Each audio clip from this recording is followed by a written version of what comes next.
प्रिय विद्यार्थियों, आज हम लोग मॉडर्न वर्ल्ड हिस्ट्री के अंतर्गत एक महत्वपूर्ण टॉपिक इंडस्ट्रियल रिवॉल्यूशन पर चर्चा करना चाहेंगे।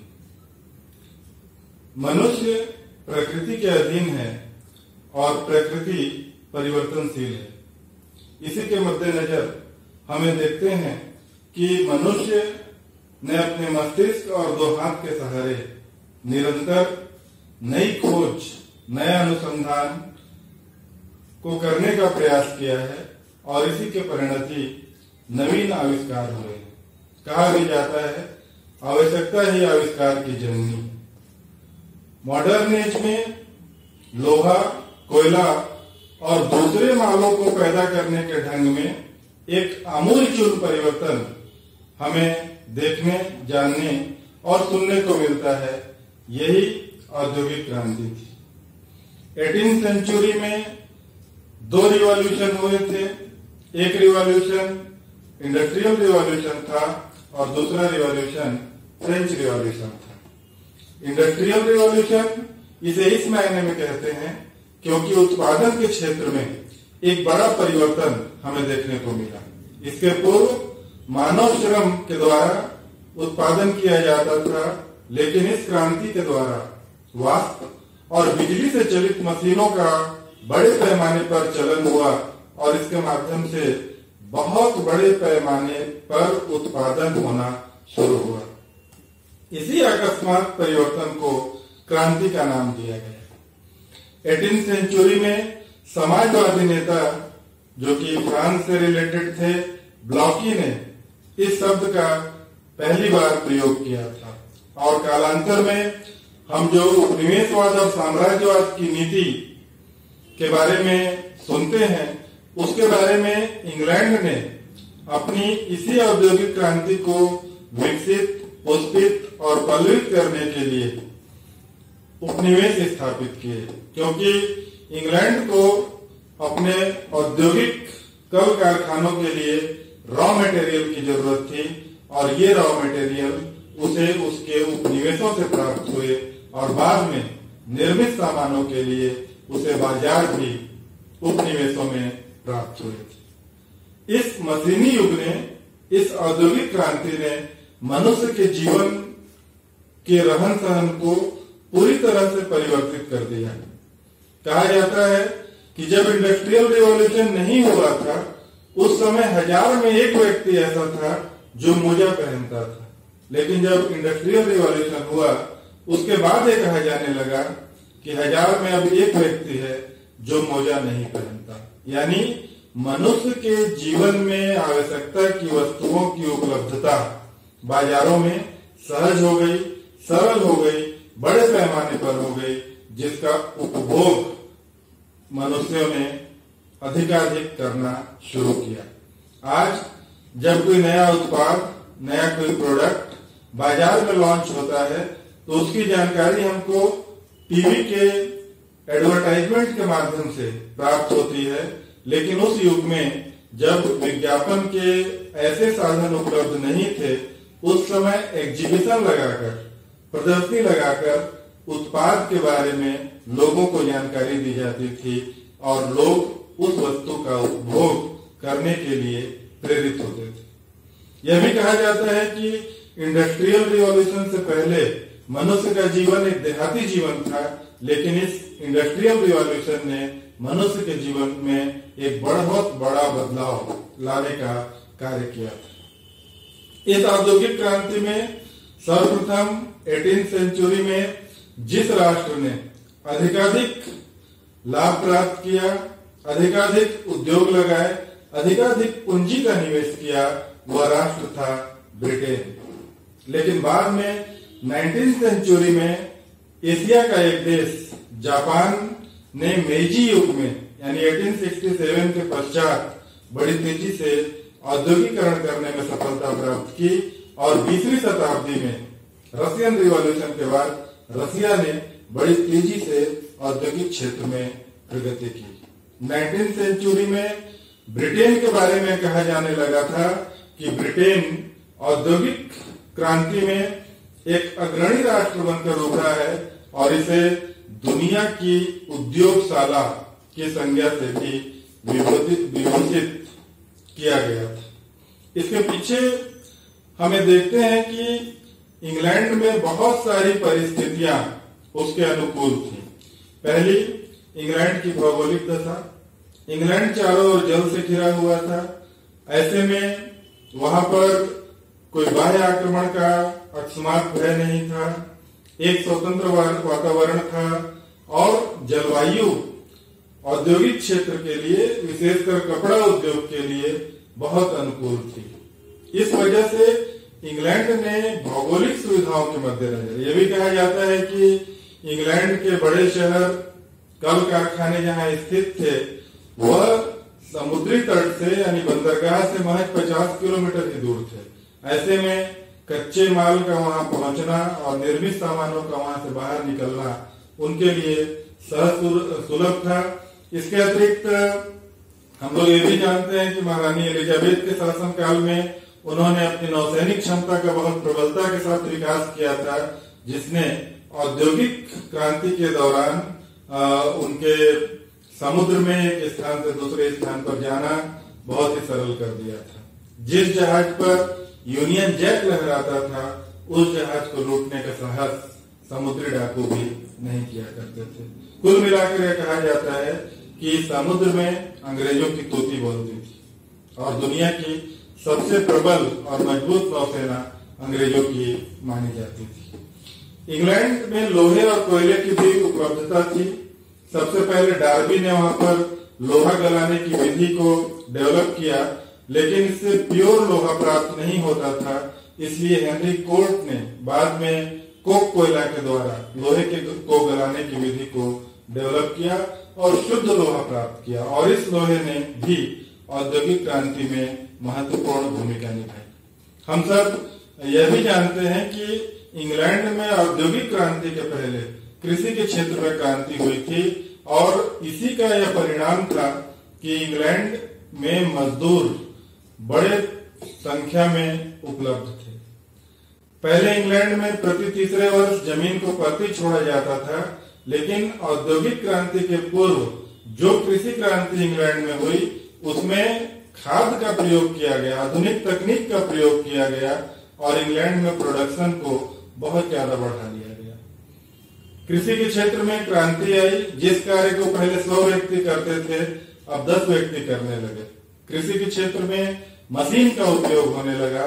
इसी का परिणाम था कि गांव में बड़ी संख्या में लोग बेकार हुए, और जो लोग बेकार हुए उनका पलायन शहरों की ओर हुआ।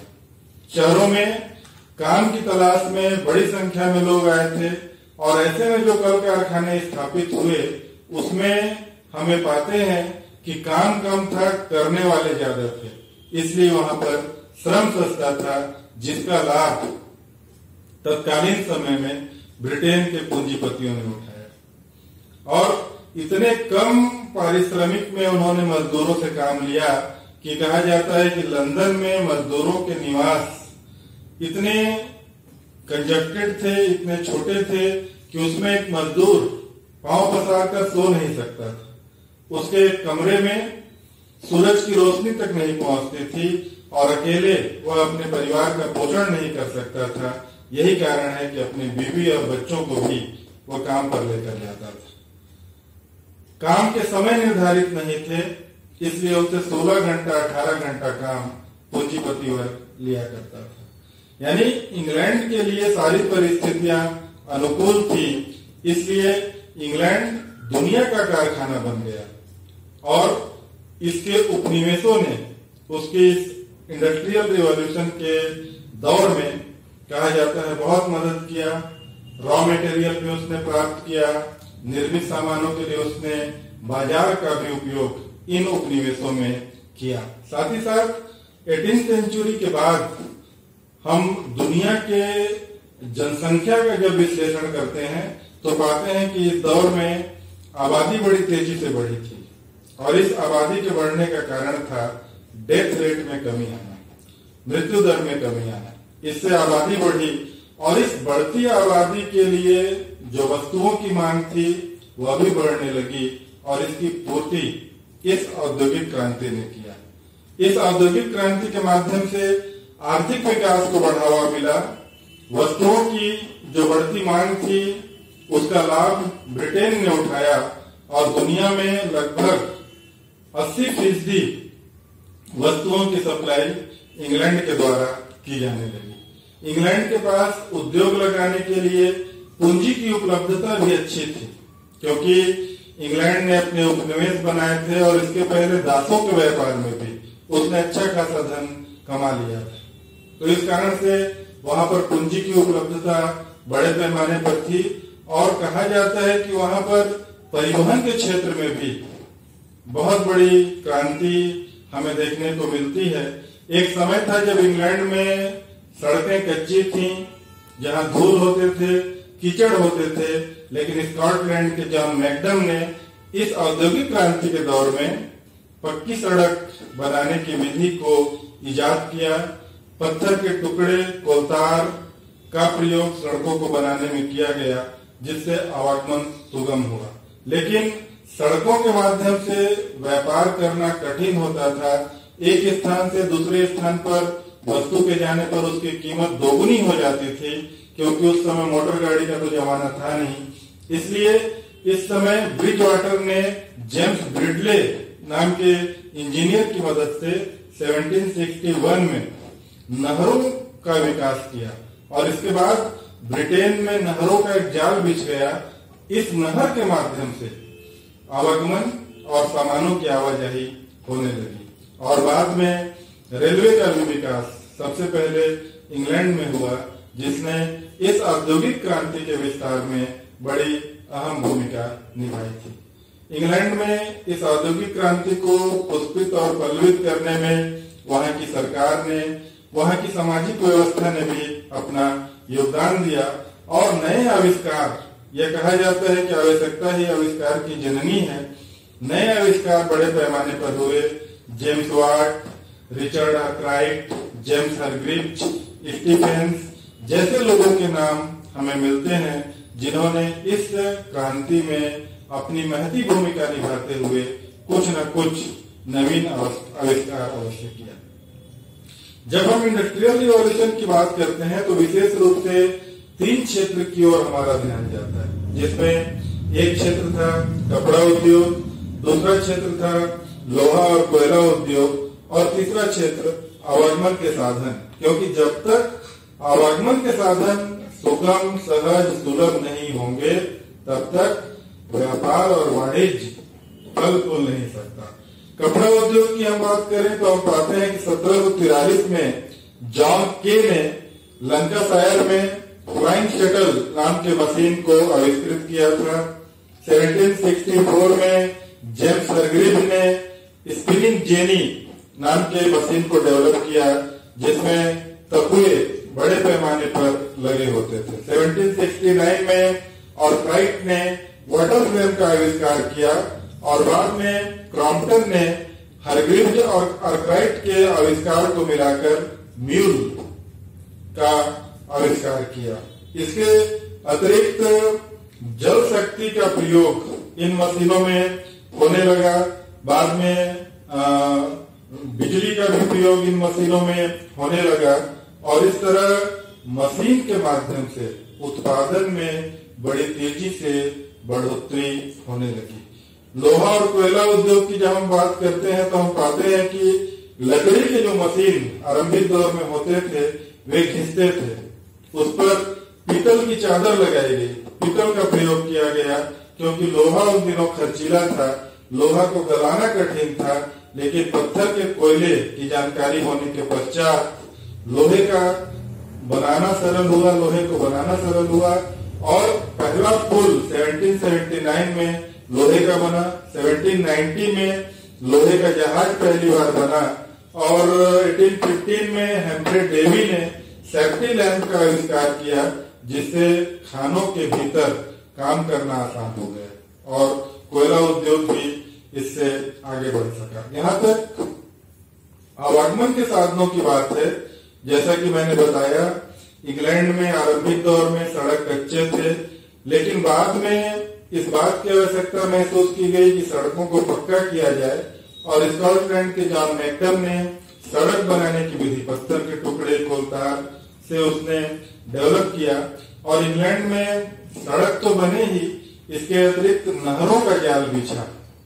नहरें बड़े पैमाने पर इंग्लैंड में बनाई गई और रेल में जॉर्ज स्टीफेंसन के द्वारा स्टीम इंजन का आविष्कार किया गया था।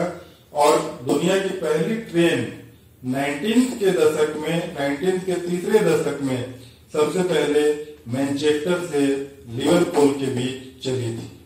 पानी के जहाज भी बड़े पैमाने पर बने और ऐसा जहाज जो वाष्प की शक्ति से चलता था, वह अटलांटिक सागर को पार कर सका। इसके बाद से जहाजों का उपयोग बड़े पैमाने पर किया गया। लंदन के बंदरगाह को विकसित किया गया और इस औद्योगिक क्रांति ने अपना प्रसार यूरोप के अन्य देशों में भी किया। हम इंग्लैंड की बात कर रहे थे, लेकिन इंग्लैंड के अलावा फ्रांस में भी, हालांकि फ्रांस अपनी क्रांति के कारण लगभग 40 साल इंग्लैंड से पिछड़ गया था, लेकिन बाद में वहां भी औद्योगिक विकास हुआ।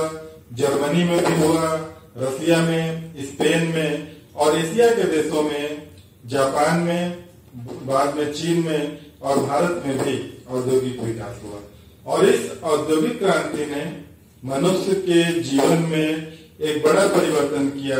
आर्थिक प्रगति का दौर शुरू हुआ और इसी क्रांति से कई बड़े शहर लगभग सभी देशों में स्थापित हुए। एक कारखाना प्रथा लागू हुआ, जिसके माध्यम से पूंजीपति वर्ग का उद्भव हुआ और इस पूंजीपति वर्ग ने श्रमिक वर्ग का शोषण करना शुरू किया। और श्रमिकों की आवाज को उठाने के लिए समाजवादी दल अनेक स्थानों पर गठित किए गए। कार्ल मार्क्स के वर्ग संघर्ष के सिद्धांत को भी हम पढ़ते हैं और समाजवादी आंदोलन के द्वारा श्रमिकों की दशा को उठाने के लिए अनेक प्रयास किए गए। बाद में सरकारें भी श्रमिकों की ओर ध्यान देने लगी और अलग अलग देशों में फैक्ट्री एक्ट लागू हुए और इस फैक्ट्री एक्ट के माध्यम से श्रमिकों के काम के घंटे निर्धारित कर दिए गए, बीमा अधिनियम लागू किया गया और तरह तरह की सुविधाएं श्रमिकों के हित में बनाई गई।